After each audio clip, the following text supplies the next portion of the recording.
আসসালামু আলাইকুম। আমি সাখাওয়াত হোসেন। আমি বর্তমানে আছি টাওয়ার ব্রিজের সামনে। সো আমি আজকে আমার ইউকে জার্নিটা শেয়ার করব। আমাকে আমার ফ্রেন্ডস, কলিগস ইভেন যারা আমার সাথে ফেসবুকে এড আছেন সবাই আমাকে জিজ্ঞাসা করেছিলেন যে আমি কিভাবে আমার জার্নিটা স্মুথ করেছি এবং এখানে আসতে পেরেছি। সো প্রথমত এটা আমার জন্য এতটাই ইজি ছিল না বিকজ আমি প্রথমত হচ্ছে সেপ্টেম্বর ইনটেকের জন্য ট্রাই করেছিলাম। তো ফলসলি আমি যখন সেপ্টেম্বর ইন্টারের জন্য ট্রাই করি তখন সামহাও ওই ইউনিভার্সিটি ইউকিবিআই থেকে ব্যান করে দেওয়া হয় for the Bangladeshi students and as well as Pakistani students. So that's why আমি সেপ্টেম্বর ইনটেকটা আর কন্টিনিউ করতে পারি নাই। তারপর আমি ডিসিশন নিয়েছিলাম আমি ডিফার করবো ফর দ্য লাইক নিউ কোনো ইউনিভার্সিটির জন্য। সো তখন আমি চিন্তা করেছিলাম যে আসলে কি আমি ইউকে কন্টিনিউ করবো কিনা because of first of all আমি 7 থেকে 8 মাস আমার ইউএস এর পিছনে আমি আমার সময় নষ্ট করেছিলাম। কারণ তখন সাম রিজনস যখন দেখলাম তাদের ভিসার ইস্যু খুবই জঘন্য, তো আমি সিদ্ধান্ত চেঞ্জ করে আমি ইউকে জার্নিটা স্টার্ট করি। অ্যান্ড এই জার্নি স্টার্টের সাথে পুরোটা প্রায় 6 মান্থস আমার সাথে যিনি ছিলেন আমি এই ভিডিও শেষে তার শেয়ার করবো। সো প্রথমত হচ্ছে ইউকেতে নর্মালি হচ্ছে দুটো ইনটেক, একটা হচ্ছে সেপ্টেম্বর আর একটা হচ্ছে জানুয়ারি ইনটেক। বাট দেখা গেছে কিছু কিছু ইউনিভার্সিটি তারা মে এবং জুন ইনটেকও অফার করছে। অ্যান্ড আমি অনেকগুলো ইউনিভার্সিটিতে মোর দ্যান 10+ ইউনিভার্সিটি আমি অ্যাপ্লাই করেছিলাম। লন্ডনের মধ্যেও 7-8টা ইউনিভার্সিটি অ্যান্ড আউটসাইড অলসো, যেগুলো খুব ভালো র্যাঙ্কিং ইউনিভার্সিটি অ্যাকচুয়ালি। তো আমি দেখেছি যে তার মধ্যে সবচেয়ে বেস্ট ইউনিভার্সিটি আমার কাছে অ্যাস্ট্রো ইউনিভার্সিটি মনে হয়েছে, কারণ তাদের QS ranking 300 to 400 and overall যদি অন্য কোনো ইউনিভার্সিটিতে কম্পেয়ার করি তাহলে এটা বেস্ট একটা ইউনিভার্সিটি ফর দ্য স্টুডেন্টস, কারণ তারা আসলে ক্যারিয়ার অ্যান্ড প্লেসমেন্ট নিয়ে কাজ করে। তো প্রথমত হচ্ছে আমি যখন সিদ্ধান্ত নিই যে আমি ইউকেতে আসবো, সো সেটা ছিল জুন মাস। তো আমি আগেও বললাম যে ইউকিবিআই ওই পার্টিকুলার ইউনিভার্সিটি ব্যান করে দেওয়ার কারণে আমি কন্টিনিউ করতে পারি নাই। তো দেন হচ্ছে আমি অক্টোবরে আবার নতুন করে সিদ্ধান্ত নেই যে আমি আমি অন্য কোনো ইউনিভার্সিটিতে অ্যাপ্লাই করব। সো আমি অ্যাস্ট্রন ইউনিভার্সিটি চুজ করি। I got offer letter within 3 days. Then I applied for the CAS for free CAS interview. And ওই ফ্রি ক্লাস ইন্টারভিউ 15 ডেজের মধ্যে পেয়ে যাই ডেটটা।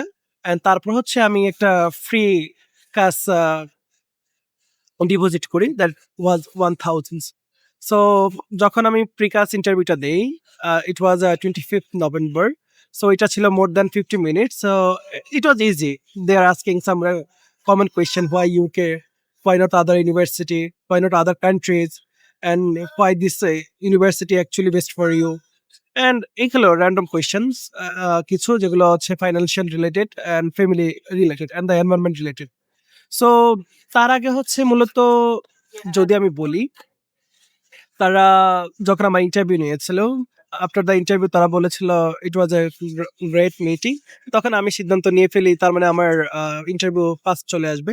সো আমি তার আগে আমার 50% ডিপোজিটটা কনফার্ম করি।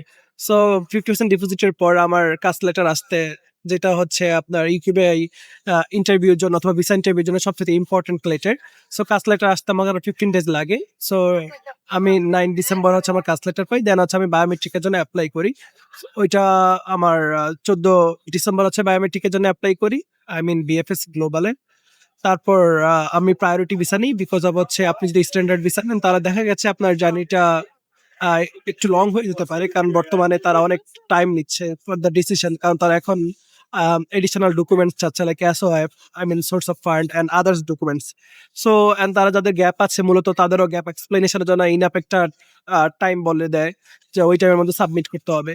অ্যান্ড এছাড়াও দেখা গেছে আমি যখন প্রায়োরিটি ভিসা নেই আমি 3 ডেজের মধ্যে হচ্ছে আমার কনফার্মেশন পেয়ে যাই। তারপর হচ্ছে আমি অ্যাপ্লাই করি, আমি তখন হচ্ছে আমার বিমান টিকিট কাটি। সো আমার মনে হয়েছিল যে এমিরেটস আমার জন্য ভালো অপশন হবে, অ্যান্ড আমি এমিরেটসের টিকিট কেটে ফেলি 9 তারিখে, 9 জানুয়ারি। তার আগে হচ্ছে আমার কনভোকেশন ছিল নর্থ সাউথ ইউনিভার্সিটিতে। সো এটা আমার স্বপ্ন ছিল যে আমি আমার বাবা মাকে নিয়ে কনভোকেশন অ্যাটেন্ড করব।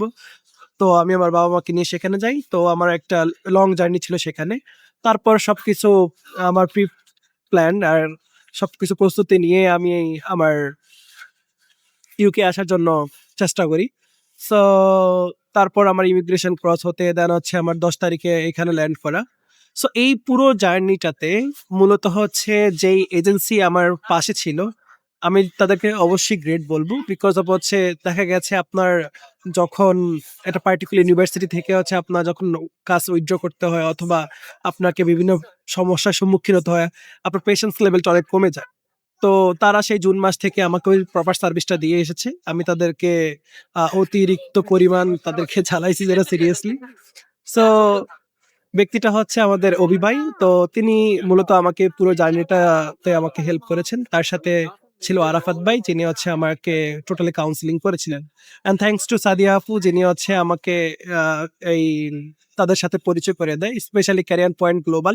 তারা দেখা গেছে প্রতিনিয়ত স্টুডেন্ট নিয়ে কাজ করছে। তাদের 100% visa track ratio still now আছে। তা আই থট যে আমি একমাত্র পাবলিক হব হয়তোবা যে ভিসাটা হবে না। কারণ ২ বার আমি ইউনিভার্সিটি থেকে রিফান্ড নিয়েছিলাম। সো তারপর দেখা গেছে যে জার্নিটা আরো স্মুথ হয়ে যায়। যখন হচ্ছে তারা আমাকে টোটালি এই জার্নিটাতে হেল্প করে। আ তো এই ছিল আমার overall journey and thanks to career point global যে যারা আমার এই স্বপ্নটা পূরণ করেছে। And right now I am in front of tower beach. That was my dream যে আমি একদিন টাওয়ার বিচের সামনে আইসা কথা বলব। তো সেটা আমার ফুলফিল হয়েছে অ্যান্ড আফটার 11 ডেজ আমি এখানে আসলাম। আর আমি আ ওই ভাইকে বলেছিলাম, "ভাই আমাকে শুধুমাত্র আ একবার টাওয়ার ব্রিজের সামনে নিয়ে আসেন। দ্যাটস ইনাফ আর কিছুই লাগবে না।" So thanks and I am so great two Obi bhai for the help. And I never forget about what you did for me actually. So that's my overall journey. Thanks a lot. Okay.